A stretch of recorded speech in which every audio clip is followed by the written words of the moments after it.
حضرت وارث پاک سید وارث علی شاہ رحمۃ اللہ تعالی علیہ قادری، وہ کسی کے پیچھے نماز نہیں پڑھتے تھے جلدی سے. تو لوگوں نے فتنہ بپا کیا کہ یہ نماز ہی نہیں پڑھتے. وہ پڑھتے تھے نماز لیکن کسی کے پیچھے نہیں پڑھتے تھے، یعنی کسی کی اقتدا نہیں کرتے تھے، خود پڑھاتے بھی نہیں تھے اور کسی کے پیچھے پڑھتے بھی نہیں تھے، اپنے اجرے میں رہتے تھے، نماز پڑھتے تھے. تو لوگوں نے فتنہ کیا نماز نہیں پڑھتے. پبلک تو پبلک ہی ہے نا، پھر انہیں تو فتنہ ہی چاہیے الا ماشاء اللہ. تو ان کے پیچھے فتنہ لگا دی، نماز نہیں پڑھتے، نماز نہیں پڑھتے. وارث پاک کو لوگوں نے کہا کہ نماز نہیں پڑھتے. میں تو پڑھتا ہوں. کون کہتا نہیں پڑھتے؟ کہا آپ کو کسی کے پیچھے نہیں پڑھتے تو لوگ کہتے نہیں پڑھتے. کہا چلو ٹھیک ہے بھائی، اگر آپ پڑھوانا ہی چاہتے ہو تو چلو لے چلو، کہاں چلتے ہیں. تو ایک امام صاحب کے پیچھے لے جا کر کھڑا کیا. امام صاحب نے کہا اللہ اکبر، انہوں نے بھی کہا اللہ اکبر. تو سرکار وارث پاک نماز تو پڑھ لی. جب نماز ہو گئی وہ فرمایا امام صاحب بہت تھکایا آپ نے. وہ اصل میں پوربی بادشاہ بولتے تھے بہت تھکایا امام صاحب، بہت تھکایا.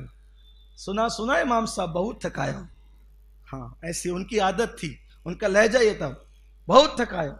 تو امام صاحب نے، اب امام صاحب کی عزت پہ کسی کی بھی، امام کیا کسی کی بھی عزت پہ بن آئے گی تو آدمی تو دائیں بائیں کرے گا نا. کہا حضرت کیا ہوا، کیا گستاخی ہو گئی؟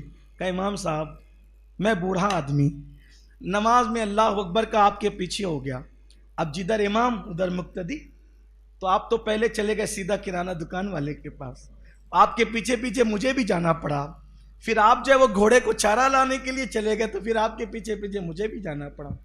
پھر آپ دودھ لانے بھی گئے تو مجھے پھر آپ کے پیچھے. ایک بوڑھے آدمی کو چند رکعت نماز میں کہاں کہاں لے کر کے گھومتے رہے. حضرت میں تھک گئے آپ کے پیچھے، اسی لیے میں پیچھے نماز نہیں پڑھتا. تو پھر اس کے بعد لوگوں نے کہا وارث پاک سے، وارث علی جب تم کسی کے پیچھے نہیں پڑھتے کسی کے پیچھے تو پڑھو گے. تو وارث پاک نے فرمایا علی حسین اشرفی جیسا امام لا کر دو، میں اس کے پیچھے جماعت کے ساتھ نماز پڑھوں گا. اگر امام ہو تو علی حسین اشرفی میاں جیسا، شیخ المشائخ سیدی اعلیٰ حضرت اشرفی میاں جیسا امام لا کر ان کے پیچھے نماز پڑھو. تو اب ہم لوگ لیکن یہ نہیں کر سکتے، ورنہ پتہ چلا مینکیوں کو بھی زکام ہو جاتا ہے. چلو اب ہم بھی کسی کے پیچھے نہیں پڑیں گے تو آپ بھی تو وارث پاک بنے نا. اپنا تو وضو بھی درست نہیں ہے تو پھر وارث. لوگ اللہ والوں کے برابر بننا چاہتے ہیں، پہلے اللہ والا بن تو صحیح، وہ مقام تو پا. ہمارے لیے تو ایسا ہی کہ جو سنی امام ہے اس کے پیچھے کھڑے ہو گئے، اللہ مالک ہے. ایک بار مجھے کسی نے کہا کہ بھئی وہ فلاں کے پیچھے نہیں پڑے آپ، وہ فلاں ایسا کرتا ہے. تو میں نے کہا دیکھو ایسا ہے، اگر سنی سے العقیدہ ہے میں اس کے پیچھے کھڑے ہو جاتا ہوں یہ سوچ کر کہ اس سے زیادہ گنہگار میں ہوں.